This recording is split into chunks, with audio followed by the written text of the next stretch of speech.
cuando uno ve el curso de bienes, uno se aprende el Código Civil, uno aprende que la propiedad es una forma de derecho real, es la relación que existe entre la persona y la cosa.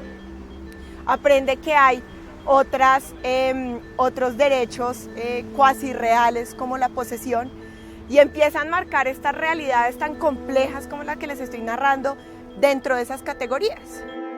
Es una visión de la propiedad que no encaja con el derecho real. Cuando uno piensa en los cerros orientales, en estos términos, uno debe pensar en las historias de vida de muchas personas y en las historias de la vida de estas personas y su relación con el territorio.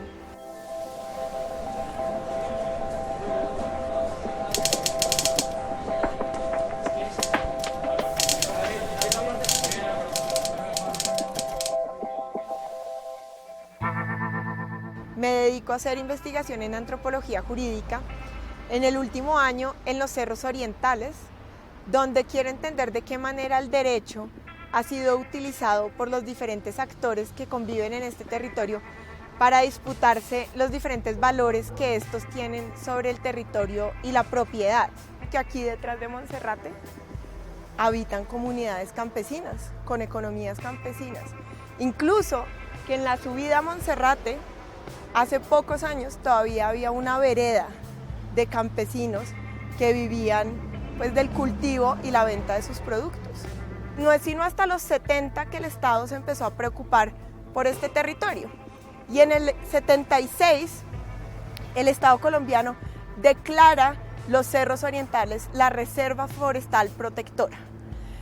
Y estos cerros orientales, que tienen más de 14.000 hectáreas, que van por 5 localidades de nuestra ciudad, desde Usaquén hasta Usme, empiezan a ser objeto al mismo tiempo de conservación, pero continúa todo el proceso de su urbanización, generando un conflicto normativo entre la protección ambiental de este territorio y las personas que continúan su urbanización y habitación. El Consejo de Estado en el 2013 saca una sentencia que es interesante porque pareciera buscar un punto medio en esa disputa. Por un lado, reitera que los cerros orientales deben conservarse y reitera que los cerros orientales son una reserva forestal protectora, y por el otro crea una figura jurídica en 973 hectáreas que las denominan la franja de adecuación. Entonces 973 hectáreas son excluidas de la reserva forestal, y en esas 973 hectáreas dijeron sí pueden habitar las personas, ¿no? Y esas 973 hectáreas no solamente están constituidas por los barrios que nosotros conocemos como barrios de carácter informal, sino de hecho hay muchas construcciones de estrato 6 que quedan dentro de esa zona que fue legalizada a través de esta sentencia. Para el derecho es muy difícil entender las complejidades de un territorio como los cerros orientales.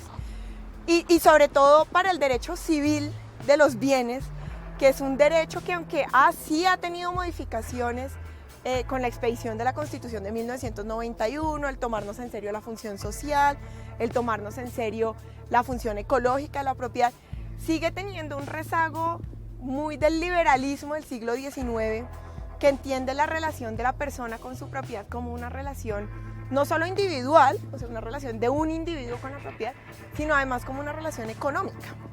Los campesinos, desafortunadamente, diría yo, son los perdedores de la Constitución de 1991, porque la Constitución de 1991 incluyó o aceptó, dijéramos, dos tipos de propiedad, la propiedad liberal individual y la propiedad étnica. Entonces, si yo quiero otro tipo de propiedad diferente a la individual económica, tengo que ser una comunidad indígena o una comunidad afro. Pero los puntos intermedios son invisibilizados por nuestro sistema jurídico. Entonces aquí nos preguntamos, ¿por qué no son efectivas las políticas de formalización? Porque no responden a las relaciones que existen entre la propiedad y las personas. O porque lo que hacen es mercantilizar esa relación, generando presiones en personas de bajos recursos que se ven en la necesidad de desplazarse a zonas periféricas de la ciudad. Acá atrás existen campesinos que están actualmente siendo muy afectados por esta visión que nosotros tenemos de la propiedad. Estos campesinos llegaron, por ejemplo, a territorios como el del Verjón, Verjón Alto y Verjón Bajo, que quedan camino a Choachí. De pronto alguien ha ido a Choachí. Estos campesinos habitan en esos territorios hace más de 100 años. Y actualmente están en un proceso social que va a llevar a su desplazamiento. Muchos de ellos tienen derecho de dominio, tienen un registro de la propiedad ante instrumentos públicos, pero con una afectación. ¿Qué es la afectación? Pues ambiental de la Reserva Forestal Protectora. Y esta afectación, les dijo el Consejo de Estado, implica que ellos no pueden construir en su tierra, que ellos solo pueden cultivar para alimentar a sus familias. Y esto es un desconocimiento de para qué funciona la propiedad o para qué funciona la tierra para las comunidades campesinas. Porque las comunidades campesinas no tienen una visión mononuclear de la familia como la tenemos en la ciudad. Ellos entienden la propiedad como la propiedad de la familia. Y por ende, cuando los hijos crecen, los hijos deben tener derecho a esa tierra, ¿sí? Y deben poder construir. Los hijos no deben irse a otro lugar a vivir, no deben irse a la ciudad, sino deben poder construir su casa al lado de la de sus padres, ¿sí? Y así, pues dijéramos, se desarrollan muchas de las comunidades campesinas en nuestro país. El problema es que con la prohibición de construcción, por ejemplo, actualmente en el Verjón hay casas donde viven 3 o 4 familias nucleares que no se quieren ir porque saben que irse implica acabar con su estilo de vida campesino, su relación con el territorio, su relación con el cultivo de la tierra, su relación con la comunidad, con sus vecinos. La realidad es como está el derecho en este momento, les está exigiendo a los hijos que se desplacen y a los que permanezcan, que dejen de lado sus proyectos agrícolas, ¿no? Con esta idea de que la producción agrícola no es compatible con la protección del medio ambiente, cuando sí hay formas de hacerla compatible. Entonces nosotros creemos que con darles un apartamento en Usme o darles un apartamento en Bosa, ya los estamos compensando por el tener que desplazarse de su territorio. Pero la realidad es que estas personas entienden su relación con la vivienda y con el territorio de una manera que hace que vivir en estas viviendas no sea una vida digna. Primero, porque son espacios muy pequeños a los que ellos no están acostumbrados. Segundo, insisto, porque las familias no son mononucleares. Tercero, porque no entienden la relación con la vivienda y con la propiedad separada de la productividad. Es decir, vivir en una vivienda donde no puedan ser productivos para ellos es un cambio radical en su relación con la propiedad que ellos no podrían entender. Y actualmente en Colombia creo que los campesinos se están organizando para buscar el reconocimiento jurídico de esas visiones diferentes sobre la propiedad, pero diferentes tanto al modelo liberal occidental de nuestro Código Civil como diferentes a las de los pueblos indígenas y las comunidades negras. Porque es que el problema es que jurídicamente estamos obligando a los campesinos a etnitizarse para poderlos proteger, y eso, dijéramos, casi que negando cualquier posibilidad de una relación diferente con el territorio.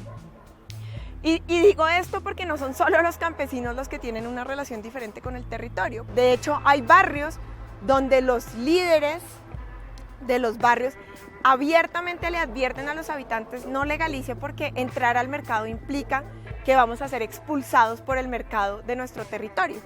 Algo que los geógrafos críticos han llamado procesos de gentrificación, en los que el mercado, ¿sí?, la presión inmobiliaria del mercado, el aumento, por ejemplo, del precio de la tierra, de los impuestos, obligan a que las personas de bajos recursos se desplacen a zonas periféricas de la ciudad, dejando zonas tan valiosas como los cerros orientales, que son muy centrales, para la construcción inmobiliaria de alto capital, ¿no?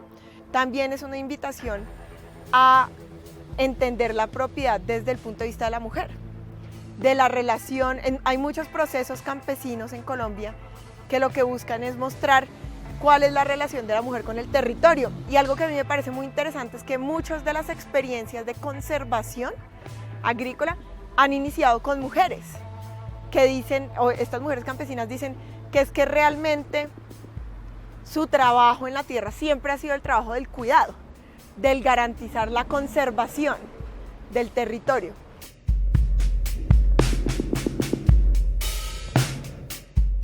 La primera invitación, más que pregunta, que yo le haría a los estudiantes de Derecho es darle valor a las experiencias sociales. Es decir, la realidad no está definida en un código o en una norma, sino la realidad está en los barrios, en el campo. O sea, hay que entender cuál es esa brecha que existe entre la norma y la realidad. Lo primero es ir y observar. Lo segundo es abrir la mente. Creo que muchos de nosotros fuimos criados con esta idea de que la propiedad es individual, de que la propiedad es un bien del patrimonio de una persona y tiene un valor, en tanto se le puede dar un valor económico, y nos cuesta trabajo pensar que alguien no. Nos cuesta trabajo creer que esto sea diferente en otros contextos.